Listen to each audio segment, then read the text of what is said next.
Eh bien, parce que je trouve que c'est intéressant en fait de pouvoir renseigner ou de pouvoir informer en tout cas des gens qui souhaitent exercer le métier de fleuriste en l'occurrence. Et pourquoi ou pourquoi pas exercer ce métier-là? Quels sont les avantages et les inconvénients? Naturellement, pour moi, il y a beaucoup plus d'avantages que d'inconvénients. Le métier de fleuriste est un très joli métier, sans trop rentrer dans le détail, mais il a aussi quelques contraintes évidemment. Et je pense que c'est important avant que quelqu'un puisse prendre cette orientation ou cette réorientation. C'est important d'avoir un avis assez précis ou une vision assez précise du métier.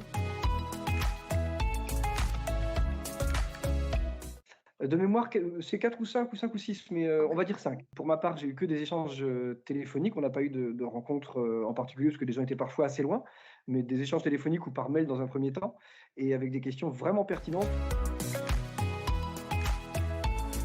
Alors, uniquement des gens en reconversion professionnelle, donc des adultes de mémoire en termes d'âge, on devait être 40, oui, entre 35 et 45, je dirais. Cette plateforme, c'est vraiment une mise en relation qui est extrêmement simple et rapide. L'échange peut se faire uniquement par mail, donc c'est vraiment quelques lignes. Ça peut être un échange téléphonique qui va durer 5 minutes pour certains et d'autres vont être beaucoup plus curieux, mais un échange, ça se construit à deux. Et vraiment, c'est absolument pas chronophage.